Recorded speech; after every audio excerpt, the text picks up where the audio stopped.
Hello everyone and welcome back to my channel Edmond Mindaros, and for today's quick tutorial I'm going to show you guys on how to resolve the Microsoft Store with error code 0x80070483 that you're experiencing on your Windows 10 or Windows 11 computer.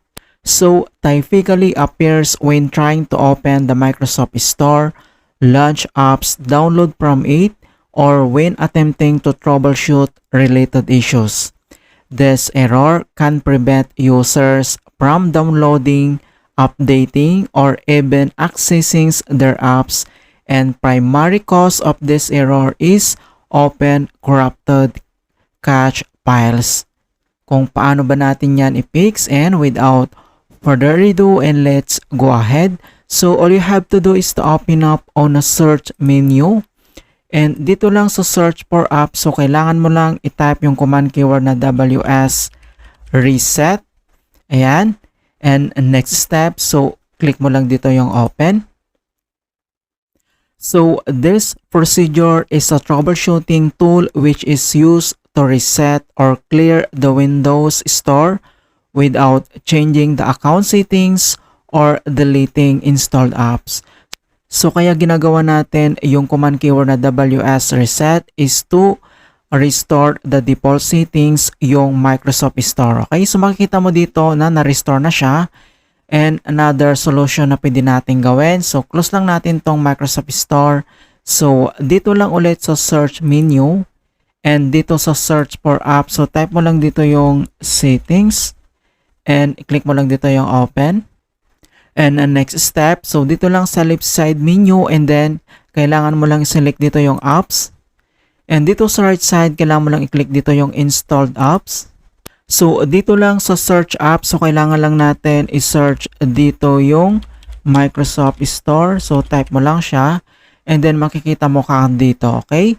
So dito lang sa right side, makikita mo dito yung tatlong dots. So kailangan mo lang i-click yan. And next step, i-click mo lang dito yung advanced option. So dito sa advanced options, so scroll down, and then select mo lang dito yung reset. Okay, so if this app isn't working right, so we can try to repair it. So click mo lang dito yung repair, and then wait natin na ma-complete yung repair process. Okay, in next step, so if this app still isn't working right, so kailangan na natin itong i-reset. Okay, so click mo lang dito yung reset, and then makikita mo tong notifications na this will permanently delete the app's data on this device. And then kailangan mo lang click dito yung reset, and wait natin na ma-complete yung reset process. And after dito sa reset settings, so ang next solution na pwede natin gawin, so close lang natin yan.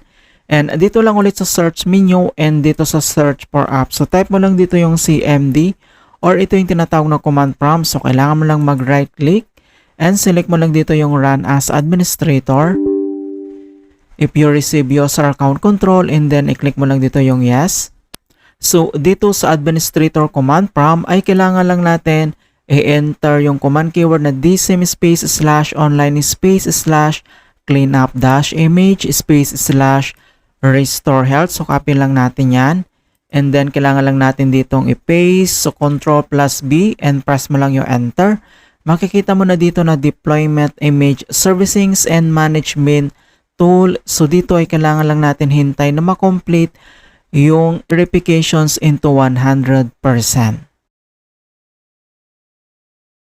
And finally, makikita mo na dito na the restore operations completed successfully. And next command keyword na kailangan natin i-enter ay type mo lang yung command keyword na sfc space / scan now. So in all small letter lahat, and then yung /scan now ay one word yan, and then i-press mo lang yung enter. At makikita mo na dito na beginning system scan, this process will take some time. Beginning verification space of system scan. So dito ay kailangan ulit natin na hintay na ma-complete ang verifications into 100%. And finally, makikita mo na dito na verifications 100% complete.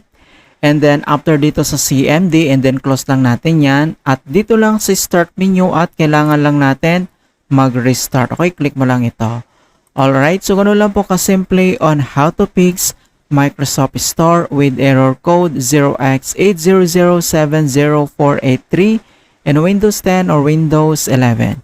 And please don't forget to like this video and subscribe to my channel for more quality content. Thank you guys and see you in my next tutorial.